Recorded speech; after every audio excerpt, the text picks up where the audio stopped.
Hello and welcome to Ani's Short Stories. I hope you enjoy this story. I'm going to try and upload a new story each day. The Phantom Fisherman of Newtown Creek. It was a cold, misty evening when Holly Arnold arrived at Newtown Creek on the Isle of Wight. The secluded inn was shrouded in an eerie stillness, the kind that seemed to crawl under your skin and stay there. Holly had always been drawn to the macabre, but this investigation was unlike any other. Reports of a ghostly fisherman haunting the creek had been whispered for generations, and she intended to uncover the truth once and for all. The first night at the creek, Holly set up her base in a small, dilapidated boathouse that leaned precariously over the water. Its peeling paint and creaking boards were a testament to years of neglect, yet it provided her with a vantage point over the misty waters. The moonlight barely penetrated the thick fog that seemed to roll in with an unnatural persistence, and the only sounds were the gentle lapping of water and the occasional distant cry of a seabird. As midnight approached, Holly sat on the boathouse's wooden deck with her digital recorder and notebook and a mug of strong coffee. She had spent the day interviewing locals, collecting tales of the phantom fisherman. Some described a gaunt figure in a tattered oilskin coat, his face obscured by shadows, silently rowing a small dinghy across the creek.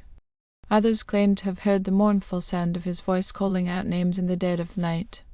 The most chilling account came from an elderly woman named Agnes, who had lived by the creek her entire life. They say his name was Edward Gray. Agnes had told Holly, her voice trembling. He was a fisherman who vanished one stormy night over a century ago. His boat washed ashore, battered and empty, but his body was never found. Some say he's searching for something or someone.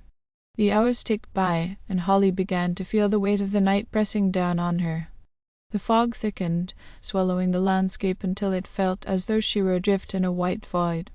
Then, just as her eyes began to droop, she heard it, the faint sound of a rowing boat slicing through the water.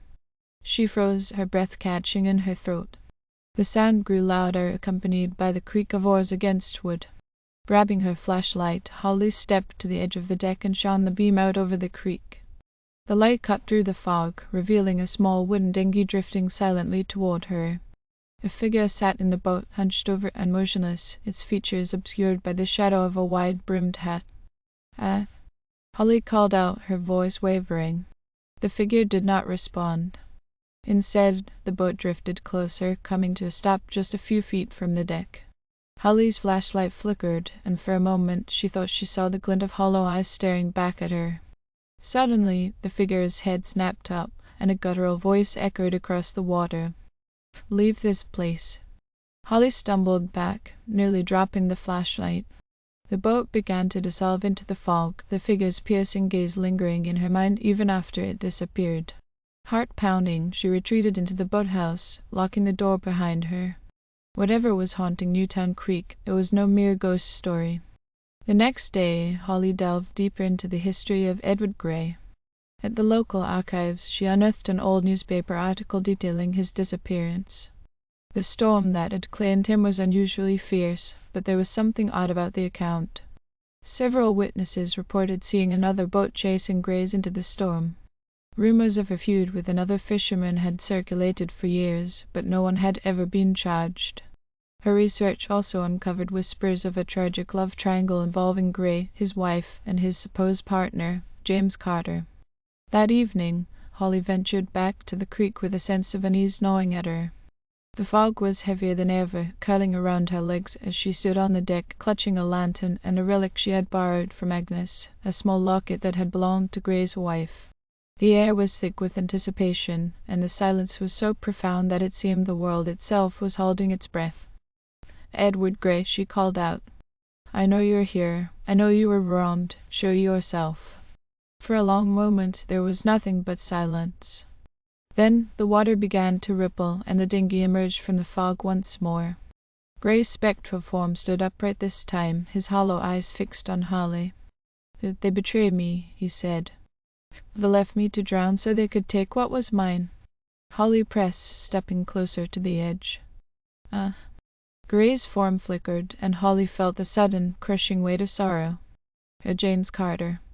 My partner, he wanted my wife, my home." Gray's voice broke, and he gestured toward the locket in Holly's hand. She must. Holly clutched the locket tightly, her heart aching for the tortured spirit. I'll make sure the truth is known, Edward. Rest now.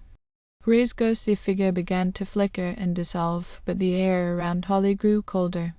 A sudden noise behind her made her spin around. The fog seemed to thicken unnaturally, and faint whispers floated in the air, voices overlapping in an unintelligible murmur. Holly whispered, her lantern shaking in her hands. But the voice that answered was not his. Yet he's not the only one, it hissed. From the shadows, the second form emerged, a figure with a twisted smile and empty, blackened eyes. You've meddled where you shouldn't have. Holly stumbled back, the lantern slipping from her grip and clattering to the deck. The figure loomed closer, its presence suffocating. James Carter. The name seemed to anger the apparition. It lunged forward, and Holly barely managed to dodge, scrambling toward the boathouse. She slammed the door shut, barricading it with anything she could find. The whispers grew louder, a cacophony of rage and despair. Shadows danced on the walls, and the air grew colder with every passing second. You will not escape, Carter's voice growled. Holly's mind raced. The locket. It was her only hope. Grabbing it, she clutched it tightly and screamed into the chaos. Edward Gray, I forgive you. Rest in peace. A blinding light filled the room, and the whisper ceased. When Holly opened her eyes, the fog had lifted, and the creek was bathed in the soft light of dawn. The shadows were gone, and the air was warm once more. Holly stood there for a long time, the locket warm in her hand. Edward Gray's story had finally been told, and the haunting of Newtown Creek was over.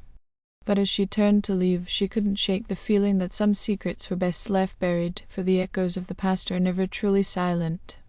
Thank you for listening. I hope you enjoyed this story. Please don't forget to like, and even better, like and subscribe. Thank you very much, and I hope you have had or have a great day.